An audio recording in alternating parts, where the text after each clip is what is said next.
It was a series decider between India and West Indies. Mind you, it was very well fought series.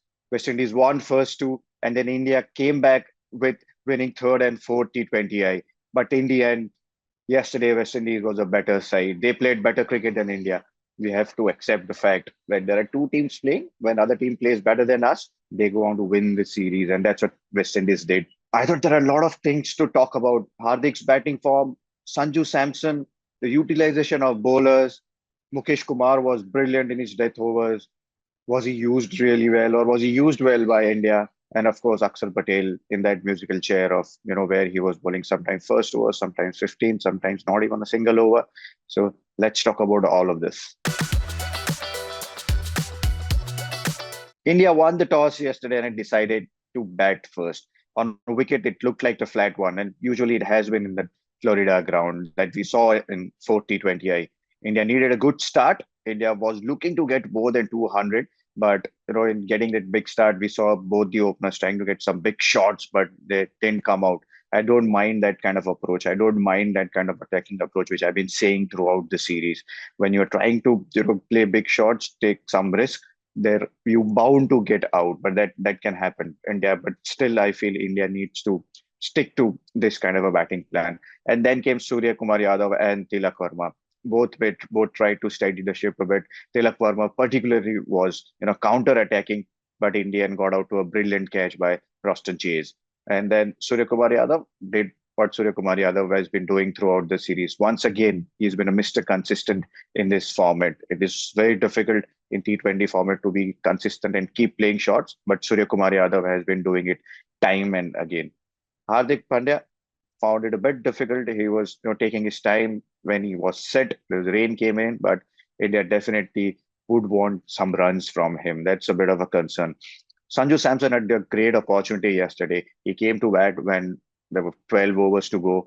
It looked good, but once again failed to capitalize on the start which he got. West Indies needed to get 166 to get. To me, I think it was a small total considering the conditions of the ground, considering the pitch, and they did come out all guns blazing. We needed someone to get some runs. We spoke about how West Indies cannot rely heavily on just Nicholas Pooran and Roman Powell. They needed someone else to get some runs, and it was Brendan King yesterday. He came out, batted with caution, batted slightly, took his time, while Nicholas Pooran was at his sensational best. How well he's batting. He's just hitting the ball like just what we do in a range hitting when we go in the middle before the practice. He's backing himself, and that is the reason why he's getting those runs in a very, very quick fashion. That is allowing other players to actually get settled in. And Brendan King was the other batter. They needed someone to finish the game. And when opener usually stays not out, you are more likely than not stay on the winning side of the game. So India did utilize a lot of bowlers yesterday. So Mukesh Kumar bowled only 1 over. Akshar came into bowl in 15th over. Hardik Pandya bowled his 3 overs. So there was a bit of surprise element about how India has used their bowlers throughout the series. But then you have to say that there might be some kind of plan. There might be some kind of thinking behind it. My performer of the day was Brandon King. I thought he batted brilliantly. In first 6 overs, he took his chances and then played the second fiddle while Nicholas Pooran was going all guns blazing. You needed someone to score runs, and I thought Brandon King was getting those starts in this series, and it was just a matter of time where he'll get something big, and he got a very big score in a final a decider because openers usually while chasing in a big game, you need someone to play till the end, and that's exactly what Brendan King did for West Indies. So to me, without a doubt, he was performer of the day. So usually here we talk about just one moment of the day. But to me, I thought there was a phase in this match where I thought India lost a plot.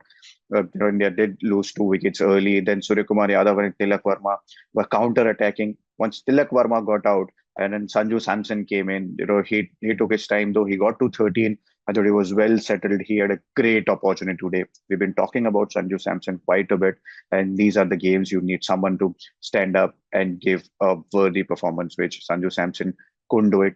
And then came Hardik Pandya. See, obviously we've seen Hardik's big hitting ability, but I think when you're getting into this kind of a phase of an inning, you have to keep on rotating the strike. But Hardik did pile on a lot of dot balls, and eventually he had to go for that big score, and he couldn't convert that into bigger innings, which we all were hoping for.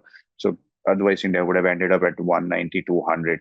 But then the lower order. Then there's a lot to expect once your top order batters are not scoring bulk of the scoring. Yes, you want that finish, but it is too much to ask for when your number 8 is Arshdeep Singh. So India lost the series 3-2, but there are a lot of things to look at. There are a lot of positives out of this series. To me, first was Tilak Verma. I thought he batted with great skills. He showed a lot of big hitting skills, but in between that, he showed tremendous amount of maturity. And on top of everything, we've been talking about we need someone who can give you a bit of bowling from top 5 or top 6 batters. And Tilak Verma did that. Here we got only 2 overs in that series, but he got Nicholas Puran out. So that's something India can look forward to in future. Surya Kumar Yadav continuing his great form in T20 format, with all hoping that he translates this form into ODI format that would help India in the World Cup if he gets picked for sure. And then obviously Kuldeep Yadav, I thought he's been brilliant throughout this year, but in this tournament, especially in this series rather, he showed his attacking mindset, especially against Puran when he was going hammer and tong against every bowler. But he once outfoxed him with an attacking mindset. So I thought Kuldeep Yadav was another positive out of this series. And biggest of them with Tilak Verma, I thought Mukesh Kumar. He was asked to bowl those difficult overs. It's not easy to just bowl your first over when in the 18th over and nailing those Yorkers time and again most consistently. So I thought these are the positives which India can look into for future. When you lose a series, there are obviously a lot of things to talk about. What can India learn from this series? I thought there were a few things which we could talk about. Maybe Hardik's captaincy. Those couple of decisions giving Nicholas Puran against Nicholas Puran, he gave that over to Akshar Patel, not bowling Yuzvendra Chahal. The bowling changes, the utilization of the bowlers. I think that's something probably just tells me that Hardik, the captain for India, is still work in progress. And he's obviously a bit of a concern about his batting. He needs runs. He didn't get runs in IPL. He didn't get runs in last couple of series as well. So I think India would want to get some runs for Hardik, when you're going in Asia Cup or a series against Australia before that World Cup, because he is that very, very important player for India.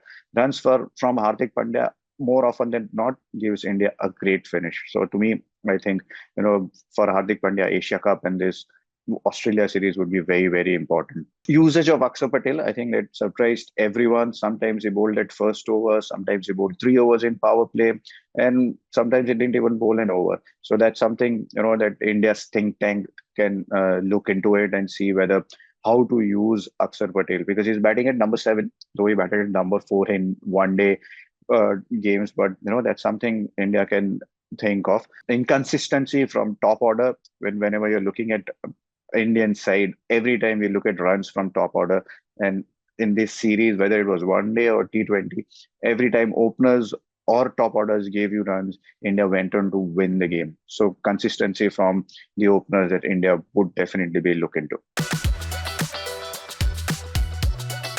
Usually when India plays Ireland, we say, it's not that great series. It's not an important series, but mind you, it is a very, very big series as far as India is concerned. Why? Because the wait is finally over. Jasprit Bumrah will return to play against Ireland, and he will be leading the side as well to show his maturity, just to show his leadership skills. But more than anything, I think everyone wants to see how Jasprit Bumrah bowls in that series, because we know how good a bowler he is and how much India has missed him in last year or so. So looking at the World Cup, Jasprit Bumrah's return is something which India is looking forward to. Not only the Indian cricket team, all fans all around the world is looking forward to how Jasprit Bumrah is coming back into the Indian side. It's just not Jasprit Bumrah. There are two other players who are in focus as well. One of them is Prasidh Krishna. He was very good before he got injured, unfortunately. But he's back and he's bowling with full fledged. He's playing few games back in Bangalore, and he's getting those wickets. So that's something we all are looking forward to it. Prasidh Krishna is someone we saw that he has that skill, he has that extra bounce. So India would be looking forward to how Prasidh Krishna is making a comeback. And then the sensation of IPL, Ruturaj Gaikwad. He did not get the opportunity in this West Indies series, but here in Ireland, he will get his opportunity, and he is vice captain also of the team. So let's see how he also makes his sort of a comeback into international series, and can he just whatever has been anticipated or what has been expected out of Ruturaj Gaikwad, can he live up to that expectation? Here's hoping that India have a very good Ireland series and India gets the answer. Out of all of that, I hope that India gets the answer of Jasprit Bumrah. Keep watching Cricbuzz.